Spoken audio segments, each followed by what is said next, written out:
Hey guys, welcome back to the channel, and today I wanted to actually talk about the strength work activity. Sorry about that, strength activity.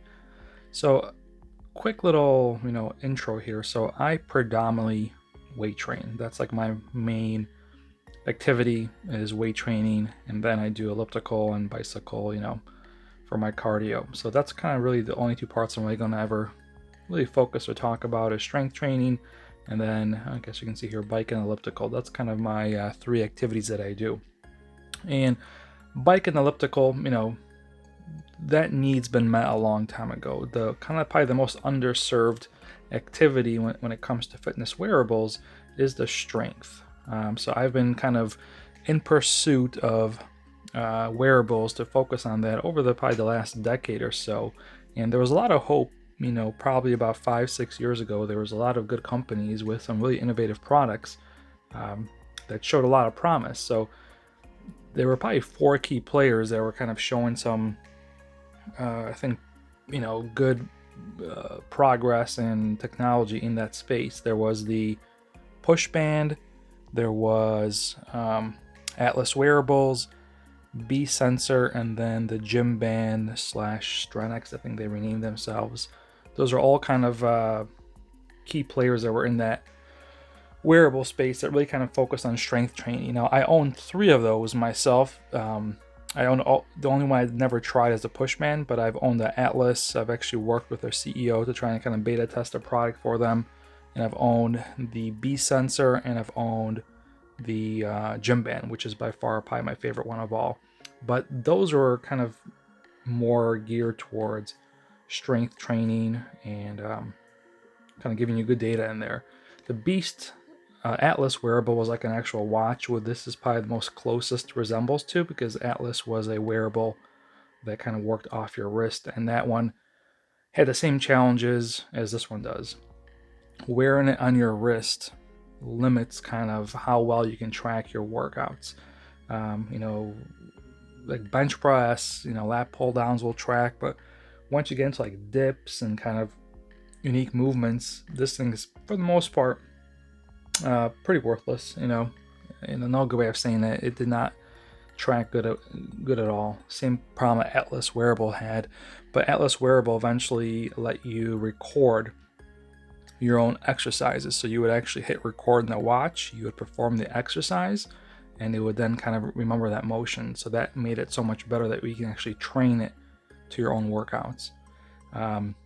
Push band and Beast and gym watch worked a little differently.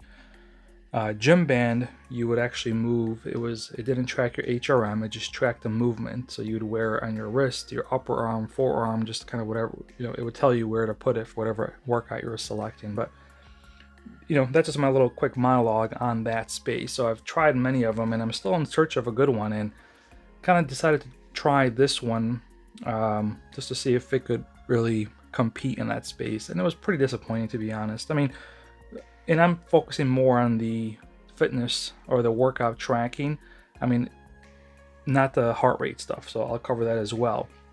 As far as the heart rate tracking, this watch actually has been probably the best optical sensor, wrist-based optical sensor I've ever tried for weightlifting. It kept up. It's given me as good as readings as I can expect from a wrist-based optical. It's basically on par with like my forearm-based or upper arm-based sensor. So I have the Scosh Rhythm, and I think I have the Rhythm Plus now, the new one, and I have a Polar H10, and I usually would wear those on either like on my upper forearm or on my kind of upper bicep, and that just minimized the interference you'd get from like flexion of your wrist.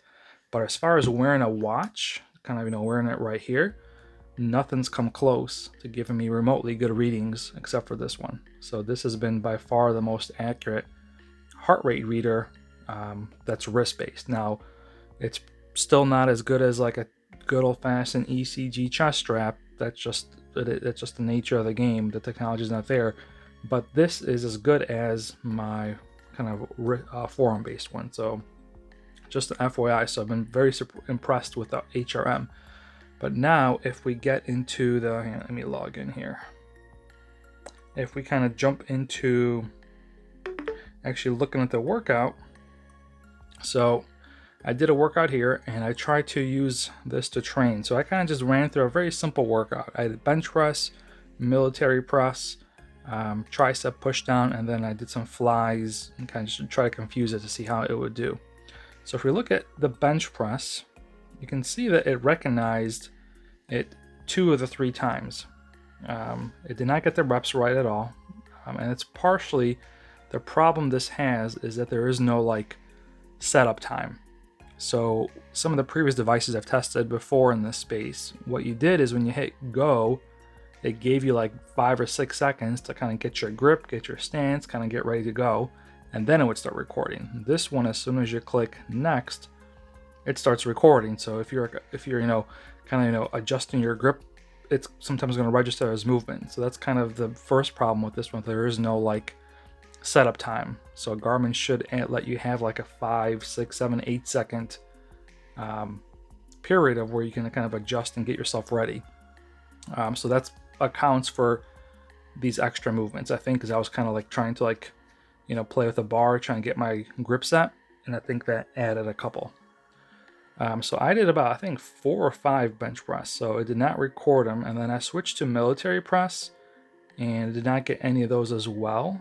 One time it said it was bench press, but the one thing with the military press, it did get my reps right for the most part. I think this was the first military press, so you can see I got 10s across. Now, granted, I was being very kind of pronounced with my form to make sure that like I get a perfect up and down, which I guess is a good thing. But it did okay there.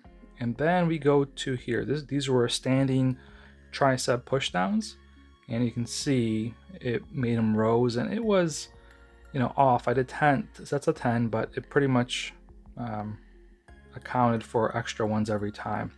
And then over here, I did the flies.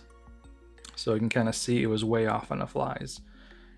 But overall, it's just not a good, a second, let me turn this off. It's just not really a good strength measuring tool. It's good for, obviously tracking your heart rate, calories, all that fun stuff. But as far as tracking your exercises, it's pretty worthless. I guess the only good thing is if you want to measure your rest periods, because so here, I'll just do a quick session. So when you enter it, you go to here. So after you do a set, let me try that again. All right. So after you do a set, so here, 1, 2, let's try to get some reps here. All right, come on. You probably have to do the same motion at least like 3 times to trick it. It's probably how it works. Yep, there we go. So after you do that, first of all, now you can't see your heart rate. So it made it kind of challenging for me to see my spiked heart rate. So I kind of had to wait. And the minute you stop working out, that's kind of where you're spiking for your HRM. And this kind of blocks it out for a few seconds, which is kind of annoying. But then you get a rest timer. And that's kind of really the benefit of it, is if you want to time your rest periods, you can use that if you want for that. But that's about the only good part about this. And then when you're ready to go, you hit this again, and now you go to set 2. And the same thing. So you do your workouts, whatever you're doing, and then you come here, you're huffing and puffing, and you can't see your heart rate.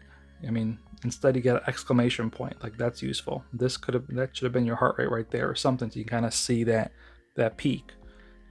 So that kind of made it annoying. So pretty useless for like workout tracking. So the other ones I mentioned earlier were by far much better.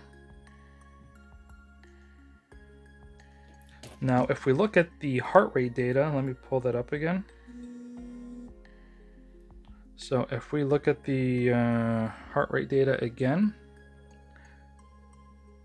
you can kind of see that it is getting all the spikes as one would expect it to.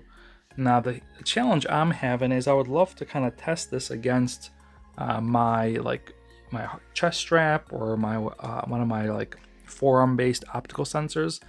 But the challenge I'm having, maybe someone in in the comments can help me, is how can I connect two devices to one source? Because what I tried doing yesterday when I did it on the elliptical, and I wore the Garmin watch, but then I tried to wear my chest strap and pair it to iCardio, which is like another app I've used in the past.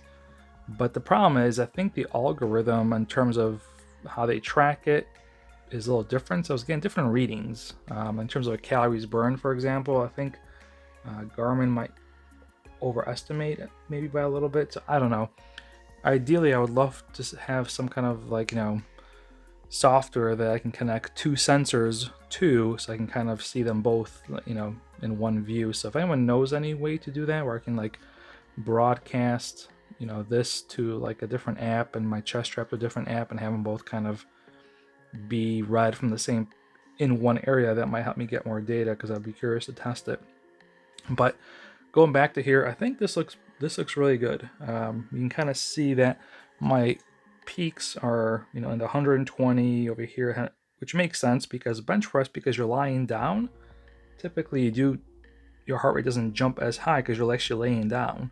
Where I found that exercises where you stand tend to elevate your HRM higher. So you can kind of see over here I was getting some pretty big peaks, and this is kind of what I typically see when I wear my my optical sensor like on my forearm, like the Scosh or something like that. I kind of get these similar readings, and I've never gotten these readings before on any wrist-based watch that I've worn in the past, because there was always such a lag for it to catch up, so by the time it actually caught up, I was already so far off the peak that it was reporting lower. It's been a fun journey so far, so thanks to everyone who's come along with me, and I look forward to doing more. Thanks.